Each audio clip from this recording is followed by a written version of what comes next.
أعوذ بالله من الشيطان الرجيم. بسم الله الرحمن الرحيم. الحمد لله رب العالمين. Bütün hamd sanalar, alkışlar ve muhtaçlar, alemlerin Rabbi ve Perverdigarı Allah hastır. Vel akibetu lil muttaqin. Yaxşı akıbet ve muvaffakiyetler, uşarlar olsun. Ve salatu ve selamu ala Resulihi Muhammed ve alihi ve ashabihi ve men ittebaahum bi ihsanin ila yevmiddin. Salat ve selam, kollaşlar ve destekler bu Allah'ın peygamberi ve bizning rehberimiz Muhammed aleyhisselam olsun ve onun aile tavabatlarına, sahabelerine ve onun izinden ta kıyametgacha mangan sepdaşları, yoldaşlarına olsun. Esselamu aleyküm, kaderlik Şarkı Türkistanlıklar, Şarkı Türkistanlık karindaşlarım. Bugünkü sohbetimiz Sure Tövbe 60. ayetten buludu. Bu ayetin mezmunu zekat ve sadaka hakkında. Nima uchun bunu so'zlaymiz desak, nurg'un qarindoshlar savol so'rabdi. Endi Sharqiy Turkiston Cumhuriyetining mustaqilligini asliga keltirish masalasidagi asosli qiyinchilik, iqtisodiy qiyinchilik. Shunday ahvolda shu mustaqilligimizni asliga keltirish yo'lida zakatlarimizni xeylisak bo'lamdi, islom dinida to'g'ri bo'lamdi degan savollar tushganligi uchun bugungi suhbat mush temada bo'ladi. Allah subhanahu va taala Sure Tövbe 60. ayette mundaq deydi. Bismillahirrahmanirrahim. İnnemas sadaqatu lil fuqara'i vel masakin vel amilina aleyha vel muallafati kulubuhum ve fir riqabi vel garimin ve fi sabilillahi ve ibnis sabil. Feridatan minallah. Allahu alimun hakim.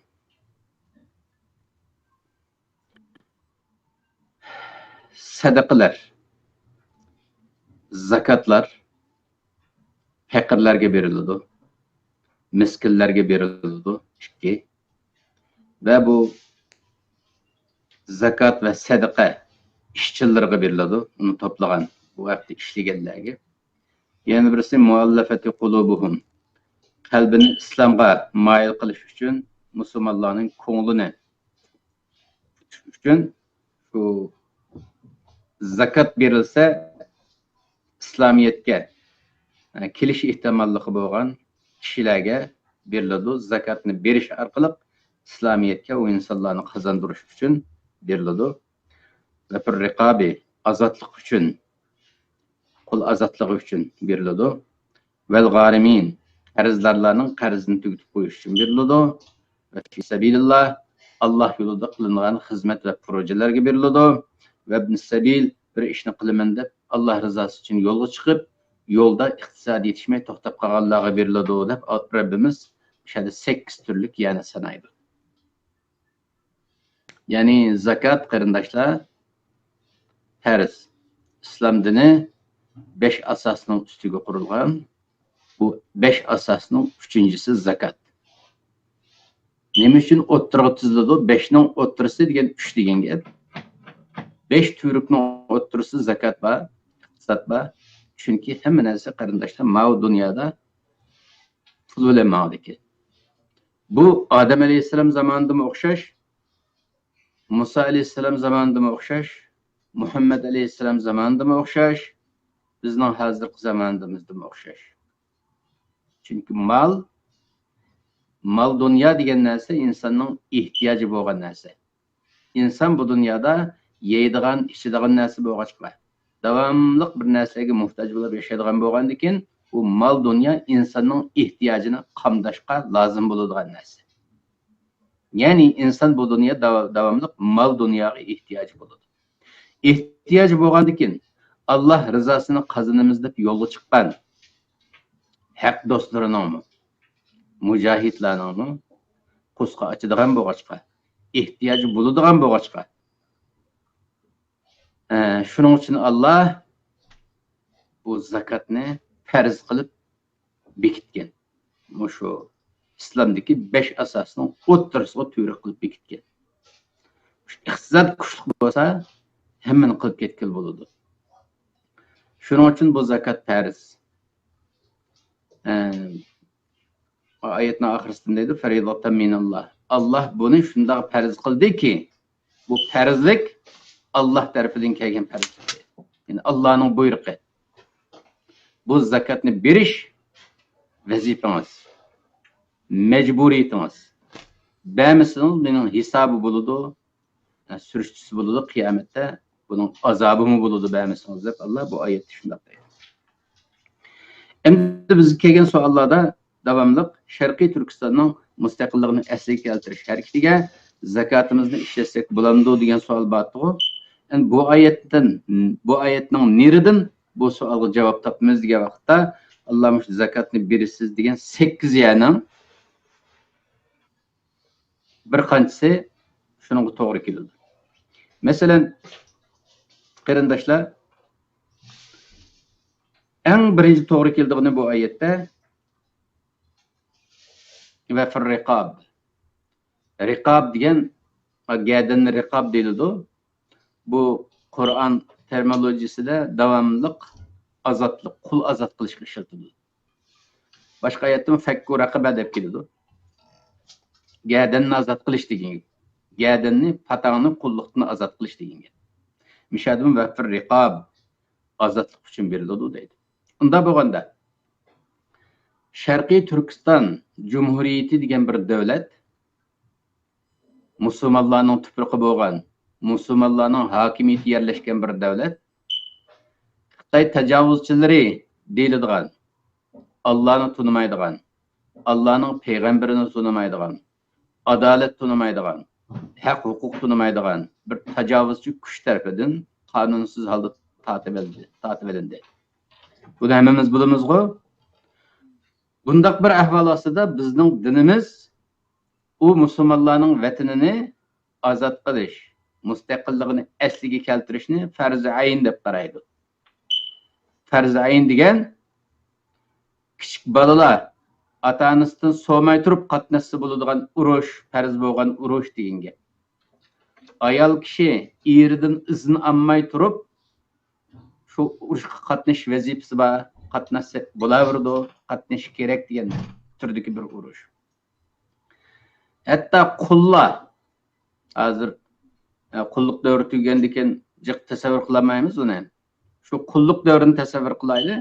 Qul xo'jayini falani deb qo'yib yugurib kelib xizmatiga tayyormiz bo'lmaydigan narsa.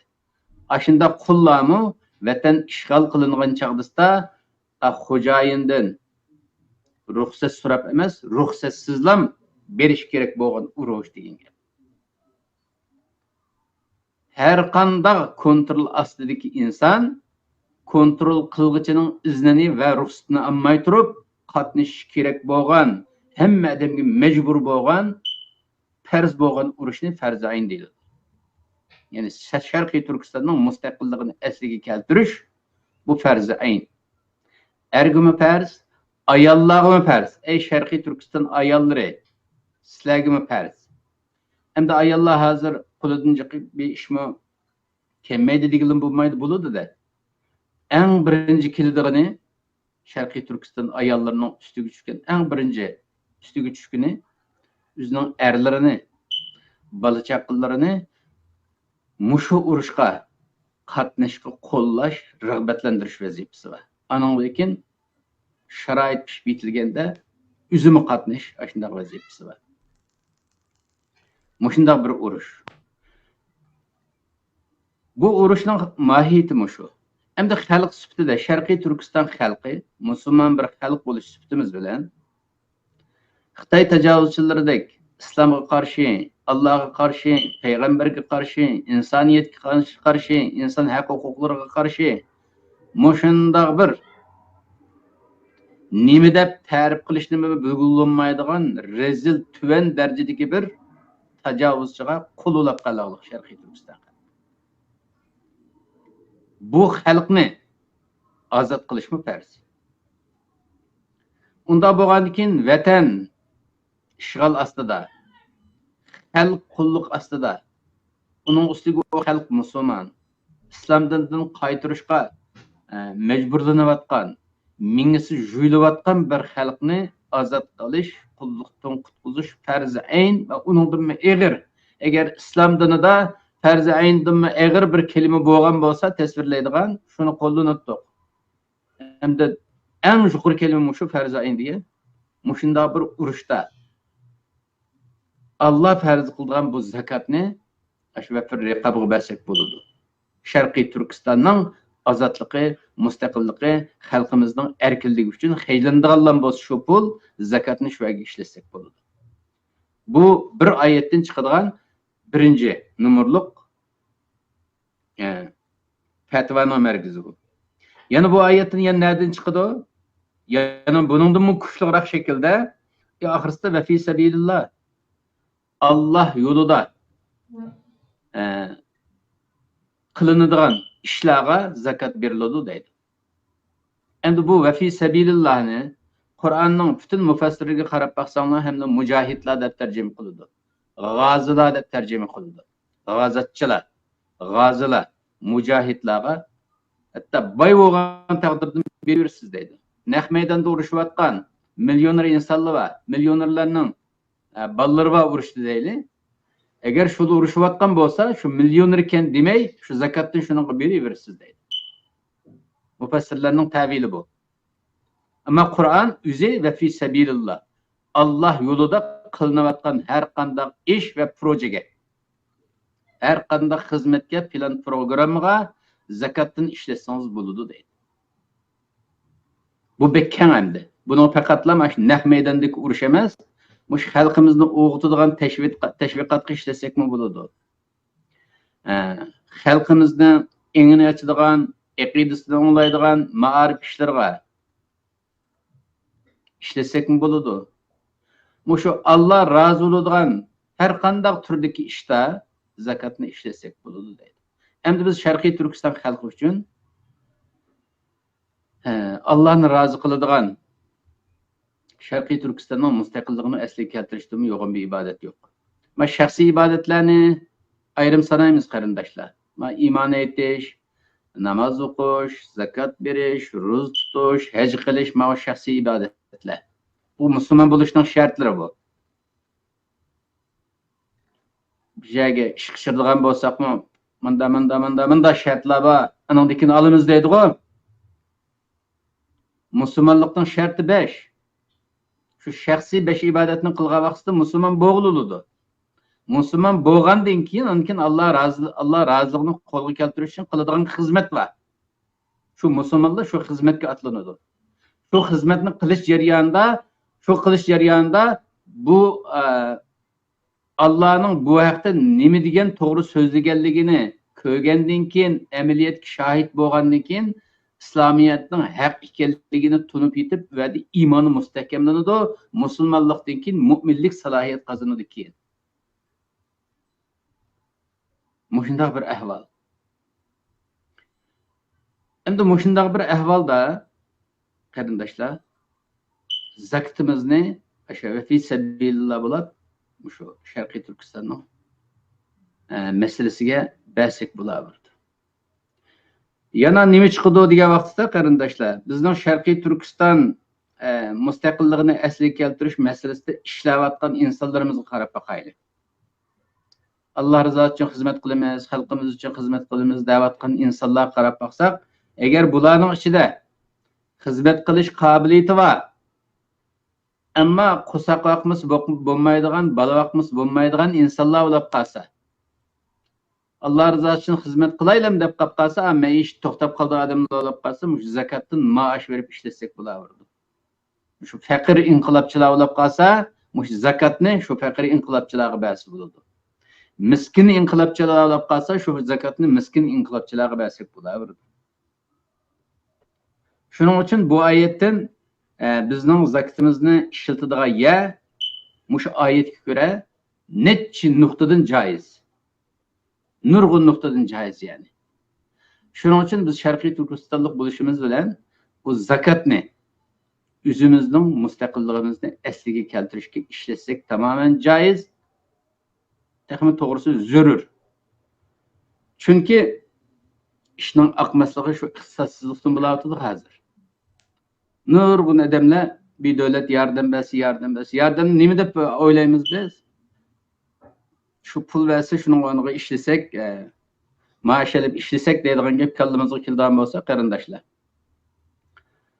Bersa yaxshi, ammo bermay qolib qolsa, biz musulmonlarda o'zimizning sistemimizni qo'llansak, o'zimizning sistemi bütün iqtisodiy masraflarimizni qarshiladigan sistemimiz var. Zakat sistemi. Bu zakat sistemi bizning dinimizda farz. Zakat degan qarindoshlar, lug'atlik ma'nosi pokizlash degan gap.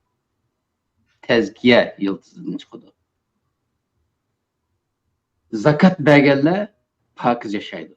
Nim için? Nim için zakatını Allah pakizlik yıldızından çıkan kelime bilen atab zakat dedi. Çünkü aş melimizden berildiğin 2,5% var o zakat. Öşürü degen 10% degen gap. Ondan biri. Ondan biri degen gap. Öşürü degen. O ondan biri degen şu 10% degen gap. Zakat degen 40'ta bir, bu 2,5% degen gap. Bu hem de iqtisod tepishning oson va qiyinligiga qarab turib ulamolarimiz tarafidan shunday bekitilgan narsa. Mush sistem bo'yicha berib o'zimizning o'shir zakatlarimizni o'zimizning ozodligimiz uchun qo'llanadigan bo'lib qolsak, qarindoshlar, boshqa millatlarga ehtiyojimiz yo'q. Boshqa yot millatlarga o asli yo'q. O'zimizning qarindosh millatlarimizga ehtiyojimiz yo'q.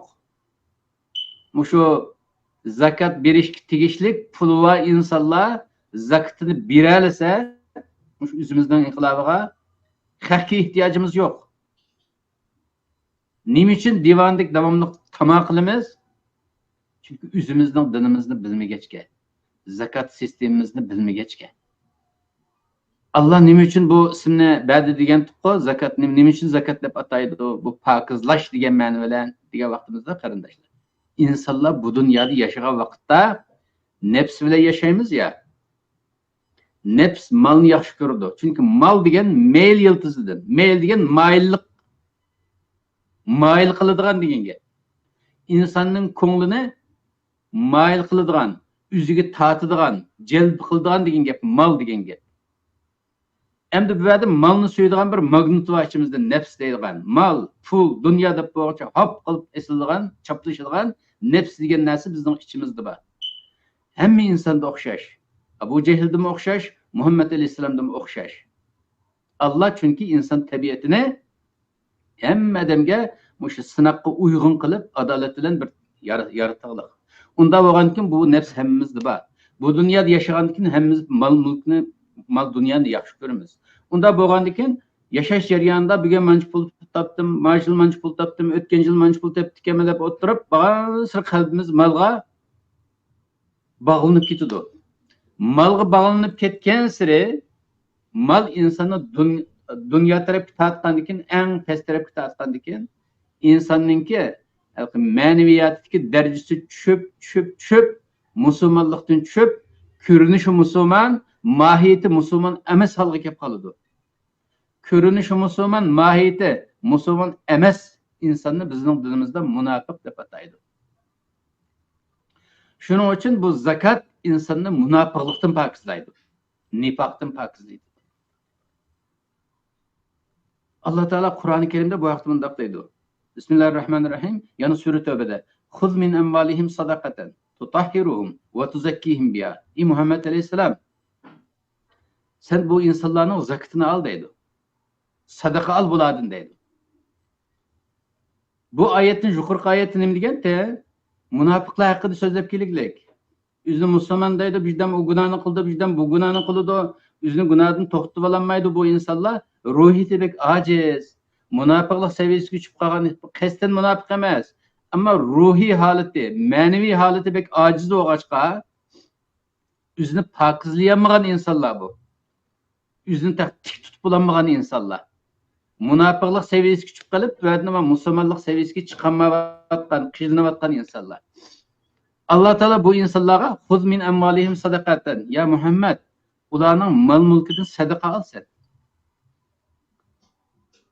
Tutahhiruhum, bu sadaqa elish orqali sen ularni pokizlab qo'ysa, Bu da çıkanmaslıkta, dünya patlaqlığından çıkanmaslıkta, çaplaşıp kalıp dünyaya. Zeyip, sen oğlunun zakatını, sadaqasını ağandın killam, avu patlaqdan o çaplaşanğa bir nesilden pakizlap, ularning putini patlaqdan ajırtıp koygan bolsa, ular çaplaşanğa patlaqdan tutulgandan killam, özünün küçü bilen meňip ketadigan boludu. Tutahhiruhum, ularni pakizlap koysa ve tuzakkihim biha, bu sadaqa bilen ularni tezkiye qilsan, pakizlaysan deydi. Tutahhir taharet yıldızıdan, tezkiye zakat yıldızıdan. Taharet degen pakizlik, zakat degen pakizlik. Taharet degen maddi manevi pakizlik.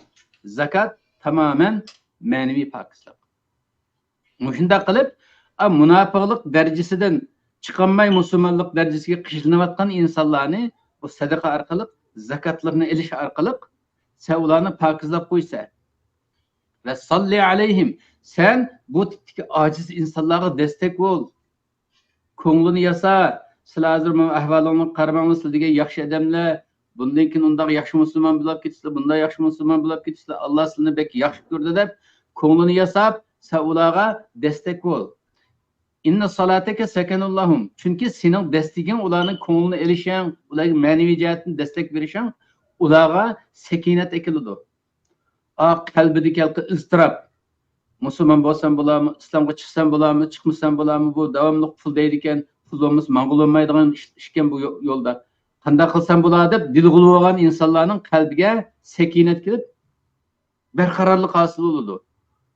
Nima bu pul degan ba'san bo'ldi ekan mana. Edemi uylab qolmaydi ekan. Ba'misekni yashaydi ekanmiz, berganga mashina bo'lmaydi ekan, Alloh rizosi uchun, o'z millatimiz uchun, o'z davlatimizni qurishimiz uchun pul bersak nima bo'ladi deydigan halga keladi deydi. İnne salateke sekenullahum.